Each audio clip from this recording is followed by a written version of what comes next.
പുതിയ വീഡിയോയിലേക്ക് വീണ്ടും എല്ലാവർക്കും സ്വാഗതം.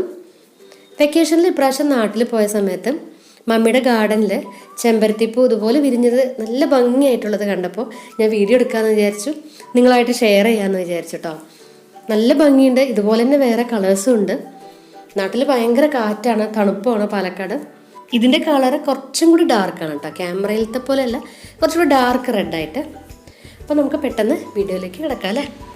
നേന്ത്രപ്പഴവും മുട്ടയും കൊണ്ടാണ് നമ്മൾ സ്നാക്ക് റെഡിയാക്കുന്നത്. അതുകൊണ്ട് തന്നെ വളരെ ഹെൽത്തി ആയിട്ടുള്ളൊരു റെസിപ്പിയാണിത്.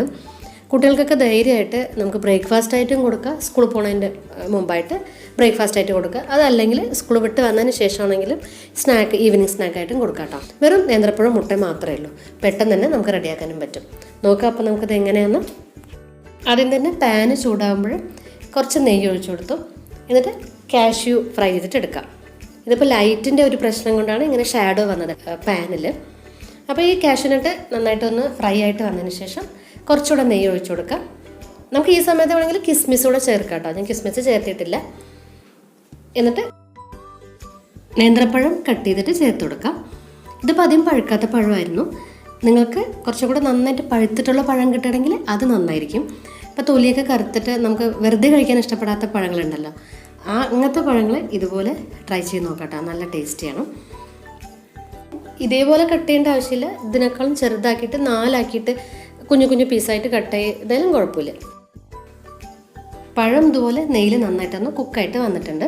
ഈ സമയത്താണ് മുട്ട ചേർത്ത് കൊടുക്കേണ്ടത്. ഞാനിവിടെ 2 മുട്ട ചേർക്കണത്. നിങ്ങൾക്ക് 2 മുട്ട വേണ്ടാന്നുണ്ടെങ്കിൽ 2 നേന്ത്രപ്പഴത്തിന് 1 മുട്ട ചേർത്താലും കുഴപ്പമില്ല. ഞാൻ 2 വിധത്തിലും ചെയ്യാറുണ്ട്. അപ്പോൾ അതും നല്ല ടേസ്റ്റ് ചെയ്യണം. അപ്പോൾ നിങ്ങൾക്ക് ഏത് രീതിയിൽ വേണമെങ്കിലും ട്രൈ ചെയ്ത് നോക്കാം കേട്ടോ. അതും കൂടി ചേർത്തിട്ട് ഇത് നന്നായിട്ടൊന്ന് ഇളക്കി കൊടുക്കുക. മുട്ട നന്നായിട്ടൊന്ന് പൊടിഞ്ഞ് വരുമല്ലോ, ഇതുപോലെ നന്നായിട്ടൊന്ന് പൊടിഞ്ഞ് വന്നു കഴിഞ്ഞാൽ ഏലക്ക പൊടി ചേർക്കണം. അതുപോലെ തന്നെ പഞ്ചസാര വേണ്ടാന്നുണ്ടെങ്കിൽ അവോയ്ഡ് ചെയ്യുക.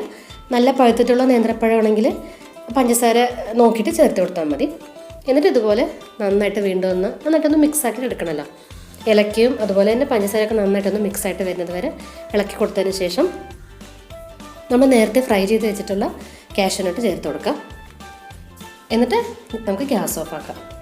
ഇത്രയേ ഉള്ളൂ, നമ്മുടെ സ്നാക്ക് റെഡി ആയിട്ടുണ്ട്. ഒരു 10 മിനിറ്റ് കൊണ്ട് തന്നെ ഇത് റെഡിയാക്കാൻ പറ്റും. നല്ല ഹെൽത്തി ആയിട്ടുള്ളൊരു സ്നാക്ക് കൂടിയിട്ടാണല്ലോ. അപ്പോൾ എല്ലാവരും ഒന്ന് ട്രൈ ചെയ്ത് നോക്കുക. ട്രൈ ചെയ്യുന്ന സമയത്ത് ഫീഡ്ബാക്ക്സ് അറിയിക്കുക. ഇതുവരെ നമ്മുടെ ചാനൽ സബ്സ്ക്രൈബ് ചെയ്യാത്തവർ ഒന്ന് സബ്സ്ക്രൈബ് ചെയ്ത് സപ്പോർട്ട് ചെയ്യണേ. അതുപോലെ ഫേസ്ബുക്ക് പേജൂടെ ഫോളോ ചെയ്യുന്ന കാര്യങ്ങൾ മറക്കരുത്.